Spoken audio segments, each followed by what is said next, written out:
പ്രതിഷേധങ്ങൾക്കിടെ സംസ്ഥാനത്ത് ഇന്നു രാത്രി മുതൽ പ്രഖ്യാപിത ലോഡ് ഷെഡിംഗ്.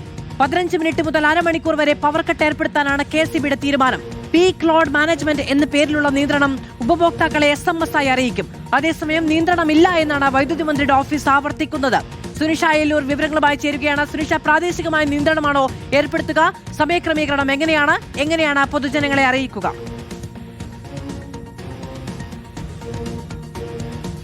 മാധു, ഏറ്റവും അധികം വിമർശനം ഉന്നയിച്ചിരുന്നത് ഇത്തരത്തിൽ വൈദ്യുതി നിയന്ത്രണം ഉണ്ടാകുമ്പോഴും അതിന് കൃത്യമായ സമയപരിധി എപ്പോഴാണെന്നോ അല്ലെങ്കിൽ എപ്പോൾ കറണ്ട് പോകുമെന്നോ അറിയാൻ കഴിയുന്നില്ല എന്നുള്ളതായിരുന്നു. അതിനൊരു പരിഹാരം എന്നുള്ള രീതിയിലാണ് ഇപ്പോൾ SMS ആയി തന്നെ ഇത്തരത്തിൽ കറണ്ട് പോകും, ഇത്ര നിശ്ചിത സമയത്തിനുള്ളിൽ കറണ്ട് പോകുമെന്നുള്ളൊരു വിവരം അറിയിക്കാൻ KCB തീരുമാനിച്ചത്. കഴിഞ്ഞ ദിവസം തന്നെ തിരുവനന്തപുരത്തെ ചിലയിടങ്ങളിൽ ഇത്തരത്തിൽ കറണ്ട് പോകുന്നതുമായി ബന്ധപ്പെട്ടുകൊണ്ട് SMS വന്നിട്ടുണ്ട് എന്നുള്ളതാണ് തെളിവുകൾ തന്നെ കാണിക്കുന്നത്. അതുമായി ബന്ധപ്പെട്ടുകൊണ്ടുള്ള മെസ്സേജാണ് power supply may be interrupted from ഈ സമയപരിധിക്കുള്ള, അതായത് 10 മണി മുതൽ 12:30 വരെയുള്ള സമയത്തിൽ ഈ കറണ്ട് ഈ പീക്ക് ലോഡ് മാനേജ്മെന്റിന്റെ ഭാഗമായി വൈദ്യുതി മുടങ്ങുമെന്നുള്ള വിവരം SMS ആയി തന്നെ ലഭിച്ചിട്ടുണ്ട്. തിരുവനന്തപുരത്ത് പലയിടത്തും അത് ഇന്നലെ നടന്നതാണ്.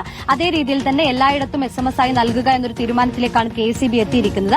അങ്ങനെ വരുമ്പോൾ കൃത്യമായി വൈദ്യുതി നിയന്ത്രണം മുൻകൂട്ടി അറിയിക്കുക എന്നൊരു രീതിയിലേക്ക് KCB മാറുന്നു എന്നത് തന്നെയാണ് ഏറെ പ്രധാനപ്പെട്ട കാര്യം. അതായത് എല്ലായിടത്തും കറണ്ട് പോകുന്ന മേഖലകൾ ഏതാണോ അവിടെ കൃത്യമായി ഇന്ന സമയപരിധിക്കുള്ളിൽ കറണ്ട് പോകുമെന്നുള്ള വിവരം SMS ആയി ലഭിക്കും. നേരത്തെ പറഞ്ഞതുപോലെ ഒരു ലോഡ് ഷെഡിംഗ്, നേരത്തെ ലോഡ് റെസ്ട്രിക്ഷൻ എന്നുള്ളതായിരുന്നു പറഞ്ഞിരുന്നത്. അതുകൊണ്ടാണ് ഇങ്ങനെ ഫീഡർ ഓഫ് ചെയ്യേണ്ട സാഹചര്യം, 15 മിനിറ്റും 20 മിനിറ്റും ഫീഡർ ഓഫ് ചെയ്യേണ്ട സാഹചര്യം എന്നുള്ളതായിരുന്നു KCB വിശദീകരിക്കുന്നതെങ്കിൽ ഇപ്പോൾ മുൻകൂട്ടി തന്നെ ഇത്തരത്തിൽ ലോഡ് കൂടാൻ സാധ്യതയുള്ള അല്ലെങ്കിൽ ലോഡ് കൂടുമെന്ന് ഉറപ്പുള്ള സ്ഥലങ്ങളിൽ ഈ സമയപരിധിക്കുള്ളിൽ ഓഫ് ചെയ്യുമെന്നുള്ള വിവരം SMS ആയി അറിയിക്കുക. അതിന് പേരിട്ടിരിക്കുന്നത് പീക്ക് ലോഡ് മാനേജ്മെന്റ് എന്നുള്ളതാണ്.